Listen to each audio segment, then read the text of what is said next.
that is gruesome, grotesque, everything that you would never want to see or hope your child would never see in the way of death scenes, including some decapitation occult rituals. Parents should be alert to the warning signs that show their kids are involved in the cults. Besides the music, there are the clothing, jewelry, and symbols used. There is the classic pentagram, worn inverted by the Satanist, the broken cross or peace sign, the inverted cross, the horned hand sign, the goat's head, the 666 sign, and many others. In addition to symbols, watch for involvement in occult games like the Ouija board or in dark role-playing games. I would tell them, especially the parents with the young people, this is not a phase. Know what your young people are doing. Talk to your young people. Communicate. Don't fluff it off. Check everything. There's nothing wrong with asking them where they're going, what they're doing. There's nothing wrong with checking out their music and books they're reading. The parents need to care and communicate. Satanists entrap young people in several ways. At sex parties, they take snapshots of their victims for use of blackmail, or they'll involve the unsuspecting victim in their darkest rituals, perhaps animal or human sacrifice. They will get the teenager to offer his blood or even a finger to Satan. Blackmail and even outright threats keep a teenage victim in line. Some victims see suicide as their only escape. The tragic legacy of Satanism. The message I like to give to parents is that be close to the children. Understand them, talk to them, communicate with them.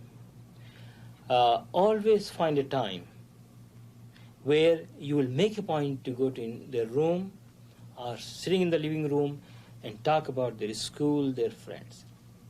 10 to 15 minutes each day is more than enough. Although everybody will surprise, 10-15 minutes, that's all you're asking?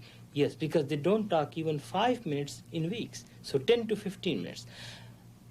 That's first thing. Second thing is that at least once in a month, try to have a family gathering, not extended family, just 3-4 children, have a picnic or go out somewhere.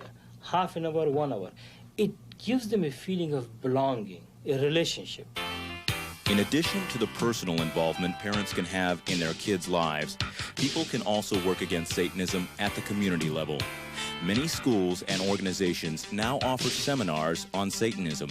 Some communities have gone even farther than that.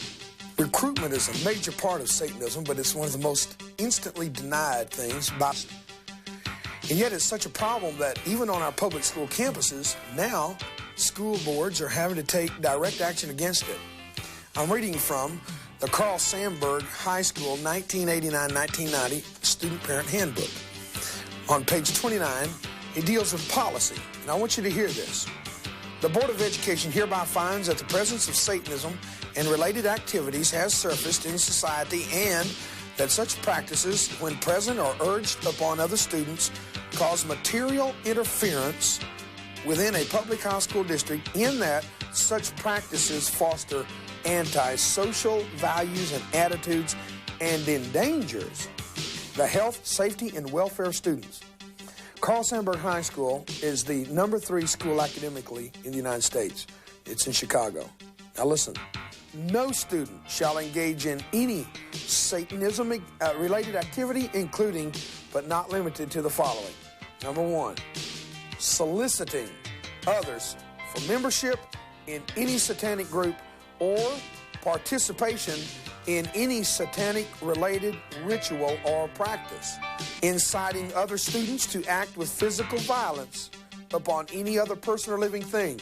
Thirdly, they are not permitted to wear, use, distribute, display, or sell any clothing, jewelry, emblem, badge, sign, or other item which is commonly associated with the affiliation with or practice of Satanism. What I'm trying to say to you is these 3 areas of recruitment, high school campuses, military bases, daycare centers, I'm most obviously connected with, first, the high school campus, and then secondly, the military base. My point, though, is that so much activity is now taking place that school boards are having to enact policies in how to deal with it. This isn't relegated to the big city of Chicago only. Here's something you should see from a town in our community, Arlington, Texas. Well, this Halloween, you might see a scarecrow in the halls of Arlington schools, but you won't see kids wearing scary costumes.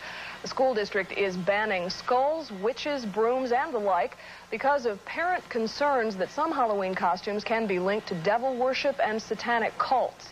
Channel 4's Ken Capps has more on that story. Playful screams on Arlington playgrounds mean back to school and recess. But there won't be any shrieks or screams by these kids clothed in goblin garb this Halloween.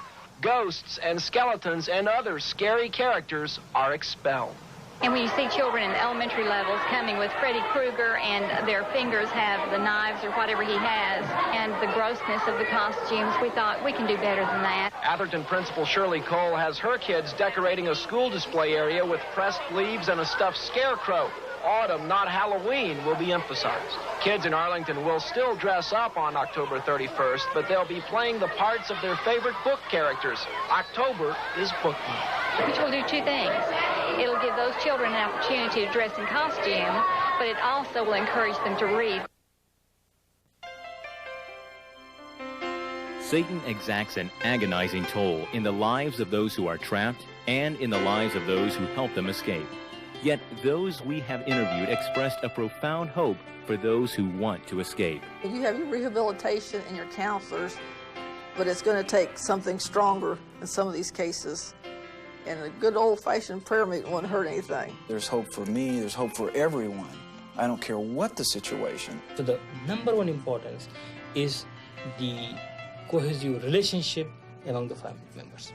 In the kid who has some belief in God, I think he's much more protected. Because there's a God and because there's a cross, there's hope. And that's not a second-handed hope. I had a choice to make, and I chose life. I knew I was about to die and that I was going to hell. What the Satanist is looking for in the long term, he's looking for God. He's looking for that thing that he can worship. And until he finds it, until he gets reconciliation with what he's looking for, then there is no freedom.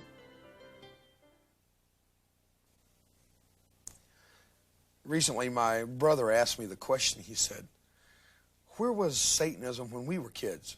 Why didn't we get into it? Why didn't we know about it? It really is a more recent phenomenon on the social life of the students and the kids of America. In looking at what you have just seen, consider it. Remember what's been said. Remember the people. They're everyday people. Many of those people never intended to ever be sitting on a television stage or set and talk about Satanism. We've done our best in researching these people to qualify both their character and their claims. We believe in them, that they've been honest with you and with us. I've asked my brother to join me and give a few of his thoughts on what he's seen. A man I hold in great esteem. He's general manager of this corporation, and when we went into this thing together, we didn't go into it foolishly or with some kind of entertainment in mind. We went in with a cause.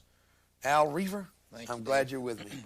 Actually, I went into my part of it with fear and trembling, because there's a fine between glorifying something that you really are only trying to give information on and just giving information.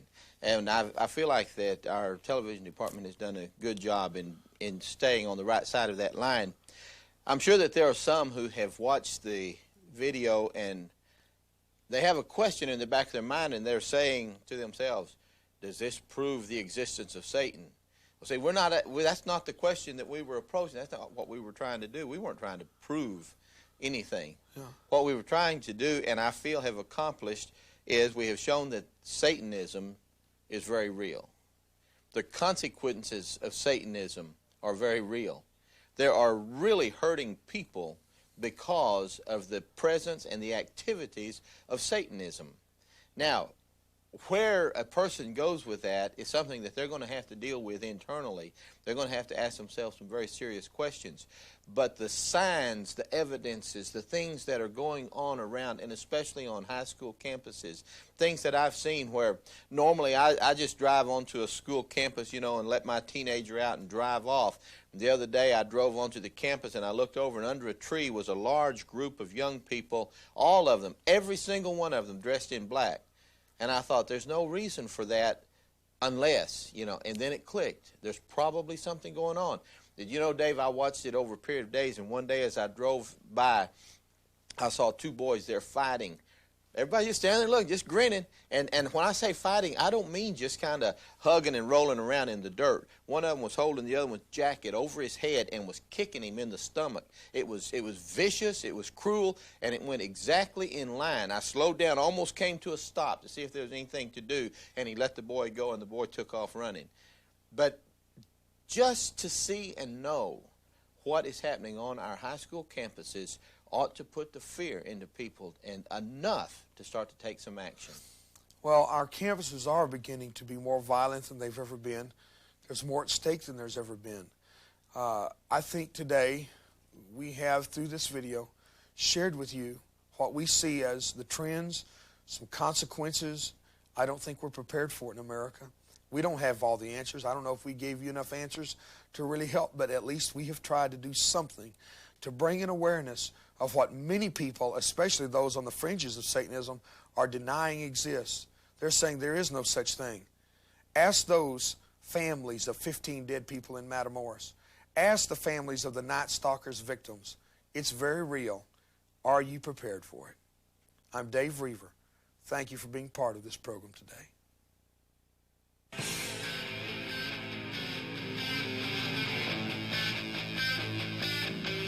Pretty young girl in a strange new world of power and deceit. All the sex and highs of controlling life seem so exciting.